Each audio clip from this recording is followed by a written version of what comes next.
grogi begitu disuruh bicara di depan kamera. Itu baru 1 dari 124. Pak, maksud saya. Ya. Harus berani bikin konten dan bicara di depan. Nah, itu salah satu jelas practical tips Ya. yang dilakukan oleh Dan si semua Maoleng orang tahu, ini. tapi tidak banyak yang bisa melakukan. Gitu ya. Atau tidak mau. Coba.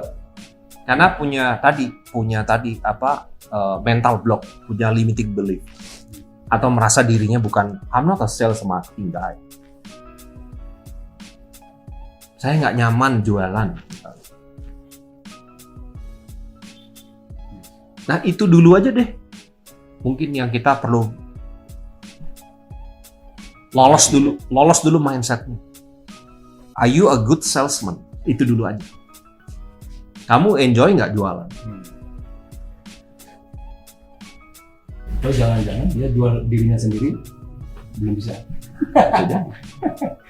Jadi nggak guna kita membahas 124 strategi ini kalau yang satu very fundamental strategy you're not very comfortable with. Well, mudah-mudahan nanti kita dapat waktu lebih banyak untuk membahas ke sana. Tapi itu ilmu keren banget, guys. Udah sempat terasa. Ngomong-ngomong itu ilmu dari mana? Dari presiden sendiri musim atau mana? Ya. Ada satu. Sebenarnya ada satu orang marketing guru, Jay Abraham namanya, dia gurunya Anthony Robbins, yang menemukan ilmu ini sebenarnya. Tapi disempurnakan oleh beberapa mentor bisnis yang akhirnya sebenarnya tiga cara 10 kali lipatkan omset dan profit. Dan ada beberapa mentor bisnis menambahkan 2 elemen lagi. Nah mungkin kalau mau cepat aja saya bisa buka nih di sini gitu ya. Oke. Nah, iya kan. Tapi kita perlu lebih detailnya nanti ya. Jadi yang pertama itu dalam bisnis we all need yang namanya prospek, calon konsumen. Nah ini ada 70 sekian cara. Online, offline, kita lihat billboard, apa segala macam, brosur, WA blast, banyak sekali. YouTube, sosmed, itu namanya cara-cara meningkatkan prospek. Ya. Jadi I know every business is different, makanya kita harus mencoba mana yang efektif. Nah yang kedua adalah ilmu closing. Jadi yang calon, dia misalnya masuk ke website Anda, masuk ke toko Anda, atau kalau B2B, kita biasanya presentasi, ya kan? Ada melakukan, maksudnya pengiriman proposal. Nah, bagaimana merubah calon menjadi pelanggan? Nah, biasanya kalau saya menjelaskan ini biasanya sama seperti kalau teman-teman dulu di zaman dating. Apakah semua dates adalah berhasil jadi pacar Anda? Belum tentu, karena dates itu proses. Betul, itulah namanya closing. Jadi bahasa simpel saya, kemampuan Anda ngedate itu adalah marketing, ilmu marketing itu. Ya, jadi kalau Anda weekend ini lagi boring sendirian, lihat-lihat di WA kontak ini siapa yang bisa saya ajak, itu namanya ilmu marketing.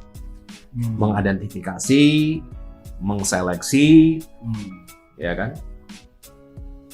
Waktu Anda WA itu sudah sales. Komunikasi ya, mau nggak dia diajak ngopi, mau nggak diajak makan malam, mau nggak diajak ke Nusa Dua, mau nggak diajak ke Ubud, mau nggak diajak ke Jalan Spa gitu kan? Karena ada couples massage di sini. Ya kan? Nggak jauh-jauh lah ya, dari ilmu kehidupan gitu ya. Yes. Nah dari diajak keluar ini, mau nggak dia jadi pacar Anda? Nah, ilmunya ada di Tinder Swindler. Ya, movie yang lagi trending di Netflix. Ya, kita nggak bahas itu di sini karena bisa bahaya gitu dibahas. Ini bisa wow gitu kan. Ya, kan? Nah. Kita catat dulu ya. Itu namanya mendatangkan prospek dan mengclosing. Beberapa retail atau fast food restoran tuh memakai ilmu itu. Ya kalau kita lihat spanduk dia apa segala macam promo di sosmed bla bla bla ya. Akhir bulan ada 50% dengan GoPay bla bla bla, itu perspektif. So apa yang kita bahas di sini sebenarnya praktikal. Apa yang kita bahas ini bukan teori. Nah kalau you bilang teori, problem with your mindset. You see? Make sense ya? Saya selalu kasih contoh. Si A, si B, si C pakai kok. Nah pertanyaannya, how do you implement it in your business? Itu menjadi pertanyaan. Nah, leads dikali closing itu namanya customer. Tapi customer ini kan ada yang namanya repeat order atau repeat visit. Biasanya kalau Giant Spa ini Retention. berapa sering dia balik? Apakah dia sebulan sekali, 3 bulan sekali, apa never come back? Nah, ini yang kalian juga harus punya strategi. Ada 67 strategi. Kalau saya lihat di sini, banyakkan balik. Kenapa? Karena servisnya bagus, massage-nya very competent. Itu salah satunya. Kayak kita ke restoran, kenapa we never come back? Saya pernah terjebak iklan-iklan sosmed. Nyobain terus nggak sesuai dengan gambar. Itu akhirnya pertama dan terakhir saya ke sana. So, saya pengen tahu, nyobain gitu. Saya juga sering mencoba. Saya menganalisa bisnis-bisnis yang lain. Jadi semua yang saya ngomong ini praktikal. Ya.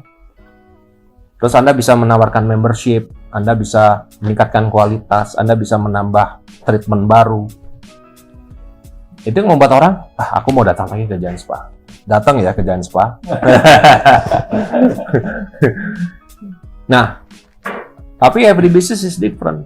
Makanya saya beruntung belajar kalau trading bisnis seperti apa, manufacturing seperti apa, klinik seperti ini seperti apa.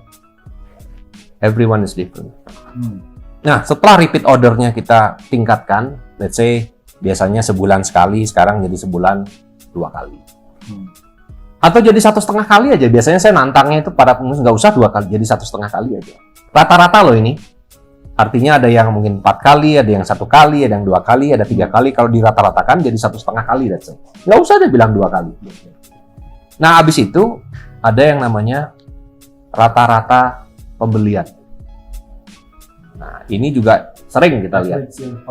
Betul, ini sering dilakukan oleh the fast food giant. Sering dilakukan oleh retail-retail yang kita sering lihat di jalan. Mau pulsanya sekalian? Yes. Rotinya buy one get one. Nah, ini namanya upselling. Upselling, cross-selling. Gitu. Ini ada sekitar 58 strategi juga. Bagaimana meningkatkan? Misalnya, saya banyak menangani F&B. Dia punya limited menu.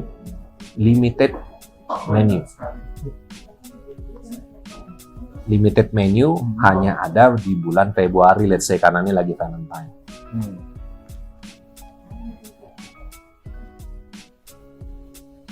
Pak, kita cuma ada di bulan ini produk khusus Valentine. Biar lebih disayang, Pak, sama istri. Akhirnya beli kita. Jadi limited edition products atau services. Itu akan meningkatkan rata-rata pembelian customer. Jadi leads dikali closing, dikali tadi repeat order, dikali rata-rata pembelian, inilah yang namanya omset. Jadi ada 4 cara meningkatkan omset yang you have to do simultaneously. Nah, yang terakhir ini namanya margin. Margin ini yang membedakan antara omset besar dan profit besar.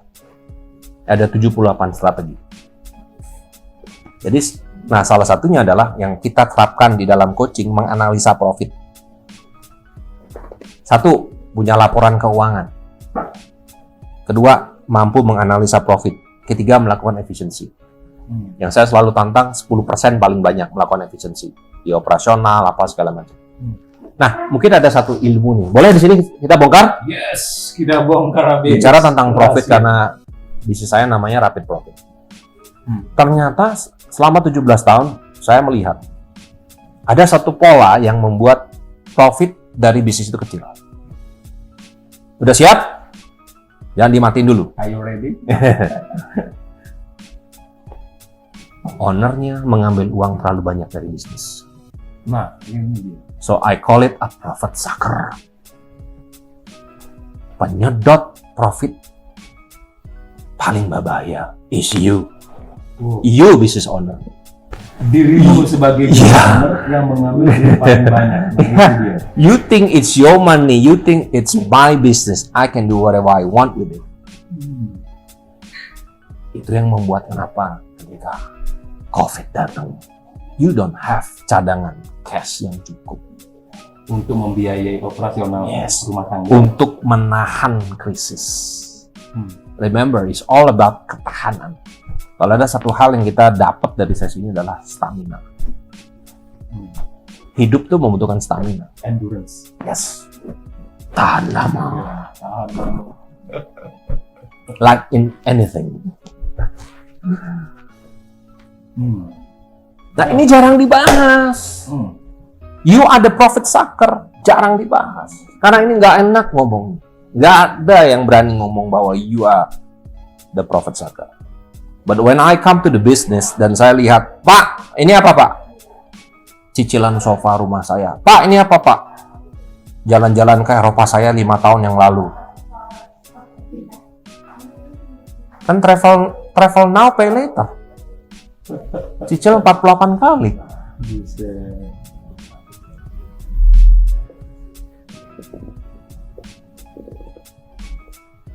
Yes, Dan satu lagi, kalau itu kan mungkin Anda bilang itu konsumtif, aku enggak coach. Ada yang paling berbahaya lagi. Dia bawa uangnya ini untuk ekspansi bisnis yang nggak ada relevansinya dengan bisnis utama.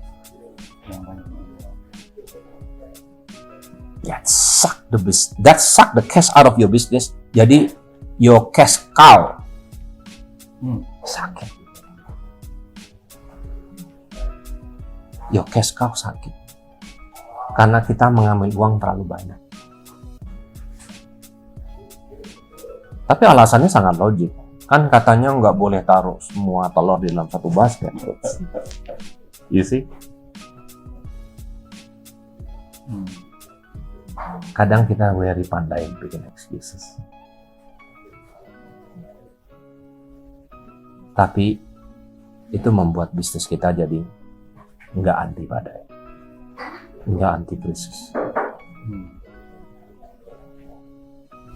So dari 78 strategi bagaimana meningkatkan profit, ini seringkali diabaikan.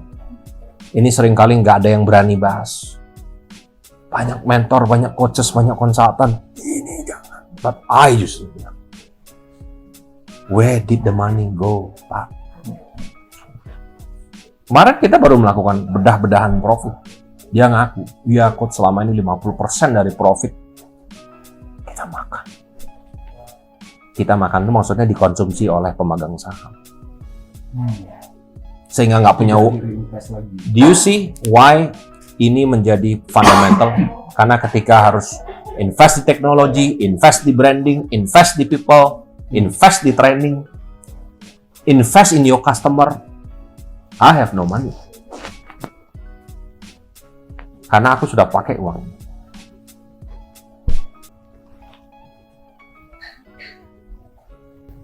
So, total ada sekitar 360 strategi.